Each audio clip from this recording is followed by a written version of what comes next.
श्री सच्चिदानंद समर्थ सद्गुरु साईनाथ महाराज की जय। श्री सद्गुरु साईनाथ शरद बाबू जी की जय। ओम श्री साईराम। సాయి యోగంలో ఉపవాస నియమం.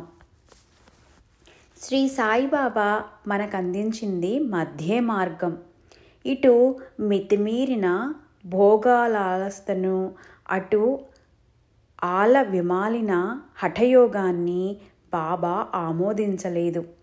కాల పరిమాణంలో ఎన్నో మతాలు, ఆధ్యాత్మిక సాంప్రదాయాలు ఆవిర్భవించాయి.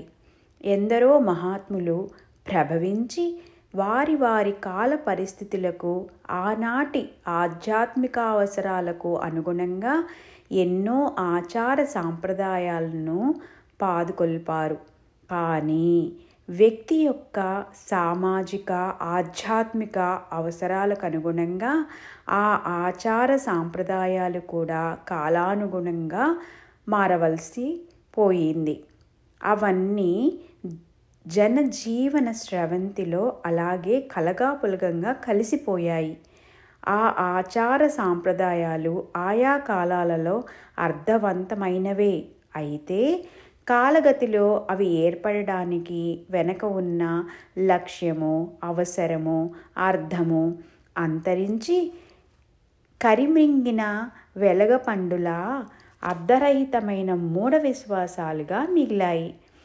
ఎందరో మహాపురుషులు ఆయా కాలాలలో అటువంటి అర్థం లేని వ్యర్థాచారాలను ఖండించి నిరసించారు.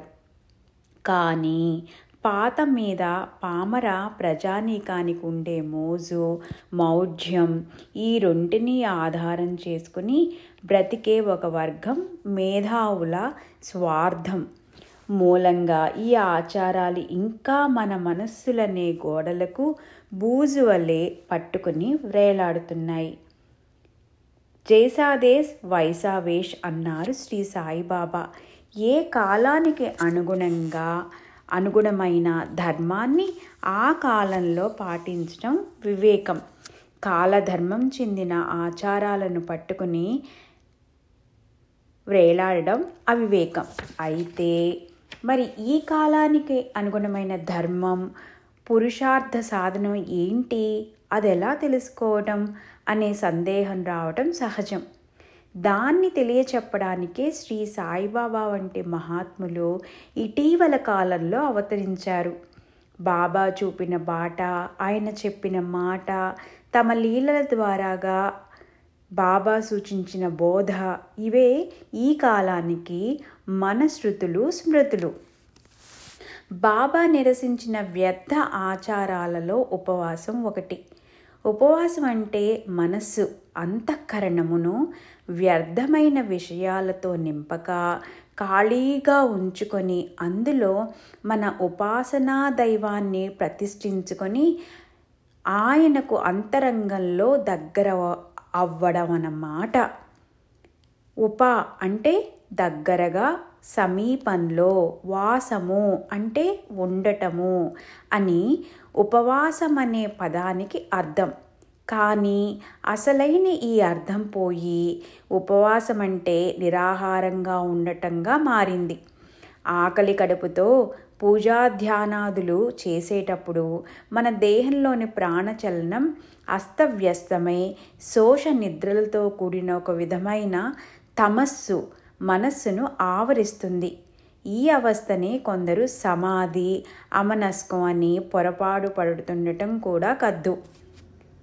బుభుక్షితం నా ప్రతిభాతి కించిత్ అంటే ఆకలితో కడుపు కాలుతున్న వాడికి ఏమీ తోచకపోవడం సహజమే. అయితే ఆ ఏమీ తోచకపోవడం అనేది యోగ సాధనలో చెప్పబడ్డ మనోలయం కాదు, అమనస్కము అంతకంటే కాదు.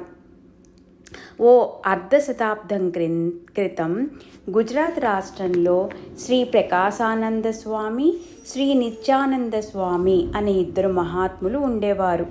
వారిరువురు మూర్తీభవించిన వివేక వైరాగ్యాల వలె జీవించారు. శ్రీ ప్రకాశానంద స్వామివారి ప్రసంగాలను ఆ మహాత్ములిరువురి మధ్య జరిగిన సద్గోష్ఠుల రూపంలో వార్తాలాపం అనే గ్రంథంగా భక్తులు ప్రచురించారు. ఒకసారి శ్రీ నిత్యానంద స్వామి శ్రీ ప్రకాశానంద స్వామి వారినిలా అడిగారు, ఎప్పుడైనా ఆకలితో ఉండవలసిన అవసరం కలిగినప్పుడు ఆకలి వల్ల నిధిధ్యాసకు విఘ్నము కలగలేదా? దానికి శ్రీ ప్రకాశానంద స్వామి, ఆహారం లేనప్పుడు వృత్తి ఏకాగ్రత చెందేదానికి బదులు స్తబ్దమై మూఢత్వం చెందేది అంటూ తమ స్వానుభవాన్ని వివరించారు. శ్రీ ప్రకాశానందుల వంటి ఆరూఢులైన యోగుల అనుభవమే అలా ఉంటే ఇక సామాన్యుల విషయం చెప్పాలా? అయితే సుష్టుగా భోంచేసి ధ్యానం చేసుకుందామని కూర్చున్నా ఈ ప్రమాదం తప్పదు. అందుకని మితమైన ఆహారము, విహారము ధ్యానానికి అవసరం. ధ్యాన యోగాన్ని బోధిస్తూ భగవద్గీతలో కూడా ఇలా చెప్పారు, అతిగా తినేవాడికి, బొత్తిగా తిండి తినని వానికి ఈ ధ్యానయోగము సిద్ధించదు అని చెబుతున్నది. మరి ఎటువంటి వాడికి అది సిద్ధిస్తుంది? ఆ తరువాతి శ్లోకంలోనే యుక్తాహార విహారస్య అంటే సరియైన ఆహారము, నడత కలిగిన వానికి అని సమాధానమిచ్చారు గీతాచార్యులు. యుక్త అనే పదానికి విధించబడిన కొలతలో అని అర్థం చెప్పారు శ్రీ ఆదిశంకరులు తమ గీతా భాష్యంలో. అంతేకాదు, విధించబడిన కొలత కంటే అధికంగా తినడం అత్యస్నతః గీతలోనే మరో చోట లఘ్వాసి అంటూ స్వల్పంగా భుజించేవానికి ధ్యాన యోగ సిద్ధి కలుగుతుందని గీతాచార్యురే చెప్పారు. అంటే యుక్తమైన ఆహారం అంటే స్వల్పంగా భుజించటమని, విధించబడిన కొలత కంటే అధికంగా భుజించకుండా ఉండటం అనేది గీతార్థం అనుకుంటే ఇక్కడ మళ్ళీ ఓ ప్రశ్న తలెత్తుతుంది. స్వల్పంగా అంటే ఎంత స్వల్పంగా? దానికి నిర్దిష్టమైన కొలత ఏమైనా ఉందా? ఉంటే మరి ఆ కొలత ఏమిటి అని ఆత్మ సమ్మతమైన అన్నం కంటే అధికంగా తినడమే, కొలత కంటే ఎక్కువగా తినడమని శ్రీ ఆదిశంకరాచార్యుల వివరణ. ఎంత ఆహారం తీసుకుంటే అజీర్ణం చేయకుండా ఉంటుందో, అంటే అనాయాసంగా పనులు చేసుకునేందుకు అనుకూలంగా ఉంటుందో అదే ఆత్మసమ్మతమైన అన్నము అని కూడా శ్రీ శంకర్లు వివరించారు. ఏ అన్నము తన కొలతకు తగినదో ఆ అన్నము కాపాడుతున్నది, అది చెరుపు చేయుటలేదు. దానికంటే అధికమైనది చెరుపు చేయుచున్నది, దానికంటే తగ్గినది కాపాడుటలేదు అన్న శతపథ బ్రహ్మణ మంత్రం శ్రీ శంకరుల నిర్వచనానికి ప్రమాణం. ఈ నిర్వచనం కూడా కొలత ఎంత అనే ప్రశ్నకు స్పష్టమైన సమాధానం ఇవ్వడం లేదు. సరే, ధ్యాన యోగాభ్యాసానికి సంబంధించిన ఈ మితాహార మీమాంసకు యోగ శాస్త్ర గ్రంథాలేమైనా సమాధానం చెప్పాయా? చెప్పకేమి. గేరుండ సంహిత అనే ప్రామాణిక హఠయోగ శాస్త్ర గ్రంథం ఇలా చెబుతున్నది, అన్నము, కూర మొదలైన వాటికి సగం కడుపు, నీటికి 25 కడుపు, గాలి సంచరించేందుకు ఖాళీగా మిగిలిన 25 కడుపును ఉంచాలి అని జాగ్రత్తగా చూస్తే ఈ సమాధానం మనం ఆశించిన కొలతను నిర్దిష్టంగా చెప్పడం లేదు. ఇక ధర్మశాస్త్ర గ్రంథాలను పరిశీలిద్దాం. ఆహారాన్ని ఔషధంలాగా తీసుకో అని బోధాయన మహర్షి బోధిస్తే సన్యాసి 8 ముద్దలు, వానప్రస్థుడు 16 ముద్దలు, గృహస్థు 32 ముద్దలు ఆహారం తీసుకోవాలి, బ్రహ్మచారికి పరిమితి లేదు అని ఆపస్తంభ మహర్షి ఆదేశం. ఇప్పటి వరకు మనం పేర్కొన్న కొలతలలో ఆపస్తంభ నిర్దేశం నిర్దిష్టంగా కనిపించినా అది సార్వజనీనంగా ఎంతవరకు ఆచరణయోగ్యం? ఏతావాత తెలియదేంటంటే ఎంత ఆహారం తీసుకోవాలి అన్న ప్రశ్నకు ఇంత అని తూనిక కొలతలతో చెప్పేందుకు వీలు లేదు. స్వల్పం అనేది సాపేక్షికమైన విషయం. అది వ్యక్తికి మారుతుంది. ఒకే వ్యక్తి విషయంలో కూడా వయస్సు, చేసే పని, దేహారోగ్యం, మానసిక స్థితి మొదలైన అంశాలను అనుసరించి మారుతుంది. తేలిగ్గా జీర్ణమయ్యేంత భుక్తాయాసము, నిద్ర రానంత, తినగానే ఒళ్ళు బరువు లేకుండా పనిచేసుకునేంత లఘువుగా ఉండే ఆహారమే యుక్తాహారం. ఈ విషయాన్ని శ్రీమద్భాగవతం ఇంకొంచెం ఖచ్చితంగా క్లుప్తంగా మనకి అందించారు. మనన స్వభావము గల ముని శరీర నిర్వహణకు చాలినంత ఆహారంతో సంతృష్టి చెందాలి. ఇంద్రియాలకు ప్రియములైన పదార్థాలను చాపల్యంతో తినకూడదు అని చెబుతున్నది. స్వల్పంగా తిను, 1-2 పదార్థాలతో తృప్తిపడు, రుచులకు పోవద్దు అన్న శ్రీ సాయిబాబా ఉపదేశాన్ని పరిప్రశ్నాత్మకంగా యోచించి ఆచరిస్తే ఇంకా ఎన్నో విషయాలు అవగతమవుతాయి. అంతేకాని ఉపవాసాలు, ఒక్క పొద్దుల పేరుతో రకరకాల ఫలాహారాలు, టిఫిన్లు ఆరగించటం, పండుగ పబ్బాలలో దేవుడి పేరు చెప్పి నానా రకాల నవకాయ పిండి వంటలు వండుకొని అటు దేవుడికి చూపించి ఇటు మొక్కడము, ఆ పిండి వంటలకు న్యాయం చేయటానిక అన్నట్లు నైవేద్యం పెట్టేదాకా ఏమీ తినకుండా ఉపవాసం ఉండి కడుపు ఖాళీ చేసుకుని మరీ ఆయత్తమవటం, ఇది మనం మామూలుగా చేస్తున్న తంతు. జిహ్వ రుచుల చేత జీవుండు చెడునయా అన్నట్టు వీటి వల్ల జిహ్వా చాపల్యం పెరిగి చెడిపోవడం తప్ప వేరే ఫలితం లేదు. అయితే అప్పుడప్పుడు ఉపవాసం ఉండడం ఆరోగ్యానికి మంచిదని వైద్య శాస్త్రరీత్యా ఈ ఉపవాస నియమాన్ని చూస్తారు కొందరు. నిజమే, పైన చెప్పిన విధంగా ఉపవాసాలుండి తర్వాత నానాగడ్డి తిని అజీర్తి తెచ్చుకున్న వారికి లంకడం పరమ ఔషధం కాక మరేమవుతుంది? నిజానికి హితమైన పదార్థాలనే తినాలి. అవైనా మితంగానే తినాలి. హితమైనవే అయినా అమితంగా తినరాదని ఆయుర్వేదం ఘోషిస్తున్నది. అంతేకాదు, దీర్ఘకాల ఉపవాసాలుండటం వల్ల శరీరంలో ధాతు వైషమ్యం కలిగి దేహారోగ్యం దెబ్బతినడమే కాక క్రమంగా ఎన్నో మనోవికారాలకు దారితీస్తుందని వైద్యశాస్త్రం కూడా హెచ్చరిస్తున్నది. ఎన్నో రకాల క్యాన్సర్లకు, ముఖ్యంగా బ్లడ్ క్యాన్సర్కు దారి తీసే ప్రధాన కారణాలలో ఆకలిని చంపుకోవటం ఒకటని ఆధునిక వైద్యశాస్త్రం వక్కాణిస్తున్నది. ఈ ఉపవాసాలు, జాగరణలు, వ్రతాలు మొదలైన తంతులకు ఈనాటి ఆధ్యాత్మికతకు ఎంత బ్రహ్మముడి పడి ఉన్నదంటే వాటిని మరల్చటం, వదుల్చుకోవటం ఒక బ్రహ్మయజ్ఞమే. అందుకే వేమన యోగి వంటి మహాత్ములు ఒక్క పొద్దులుండి వరము చెందదమంచు 2 చెత్తురులు మాలబండ జనులు అని, ఒక పొద్దు చేత బ్రక్కలెండుగాని చిత్తమెల్ల గురుని చేరబోదు అని నాయన చెప్పి చూచారు. కూడు పెట్టుకున్న గుక్షిలో జఠరాగ్ని భక్షణంబు చేయు కుక్షిమలము కూడా విడిచి మలము కుడుచురా పుపవాసి అని ఈసడించారు. అప్పటికి నాయన వినని వారికి ఒక పొద్దులున్న ఊర పందిగ పుట్టు అంటూ భయానా చెప్పి చూశారు. మనకర్థమయ్యే మన భాషలో సరి. ఇక శ్రీ సాయిబాబా ఉపవాస దీక్షల గురించి ఏం చెప్పారో చూద్దాం.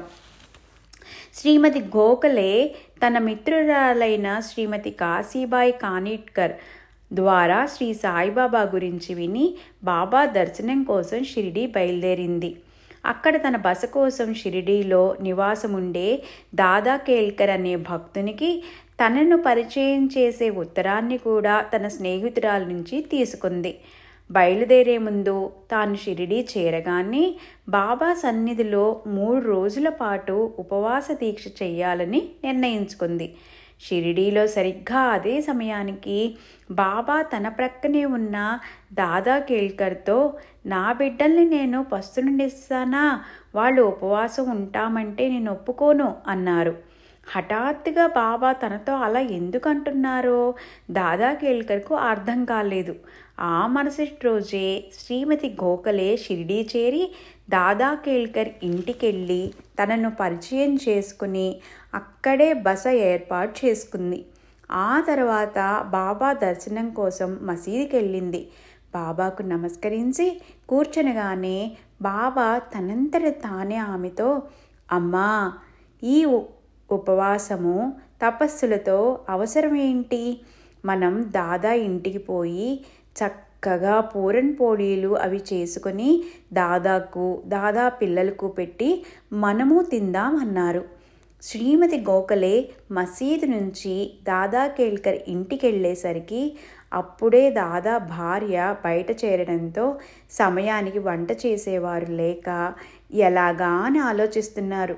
శ్రీమతి గోఖలే తాను వంట చేస్తానంటే ఇంటికొచ్చిన అతిథి చేత వంట చేయించుకోవటం ఉచితం కాదని దాదా సంకోచించారు.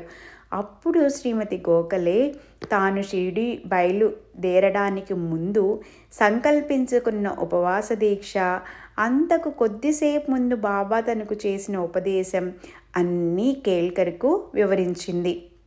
ఆ ముందు రోజు బాబా తనతో అన్న మాటల అర్థం అప్పుడు కానీ దాదా కేల్కర్కు బోధపడలేదు. శ్రీమతి గోఖలే వంట చేసి దాదా కుటుంబానికి వడ్డించి తాను తిన్నది.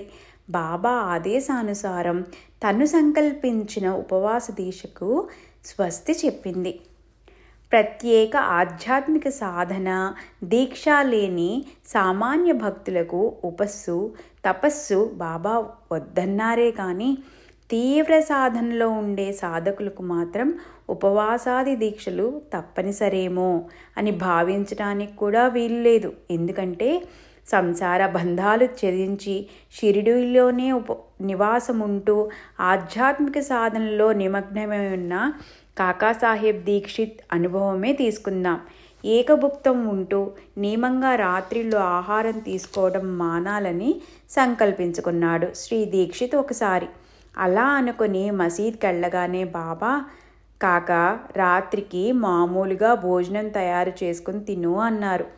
దాంతో దీక్షిత్ తాను పెట్టుకున్న ఉపవాస నియమానికి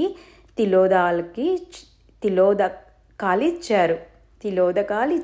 అంటే ఆధ్యాత్మిక సాధనలో భాగంగానైనా సరే ఉపవాస నియమాన్ని బాబా ససేమిరా ఆమోదించలేదని స్పష్టమవుతున్నది. శ్రీ ఉపాసని మహారాజ్ వృత్తాంతం ఈ అంశాన్ని ఇంకా స్పష్టం చేస్తుంది.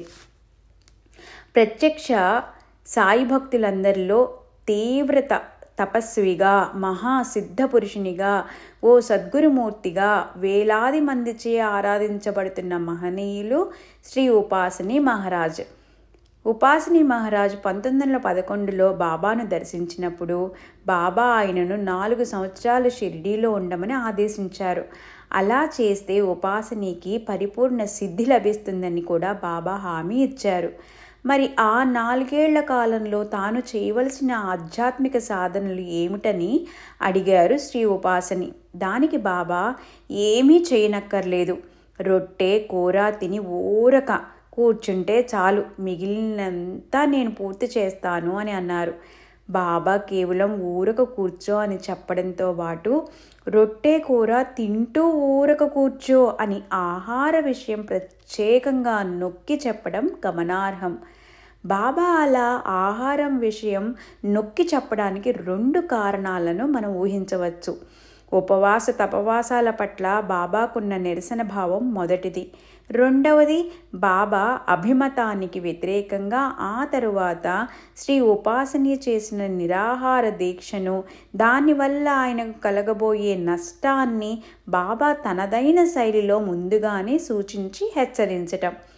షిరిడీలో కొందరు సాయి భక్తులు నిర్వహిస్తున్న భోజనశాలలో మొదట భోజనం చేసేవాడు శ్రీ ఉపాసని.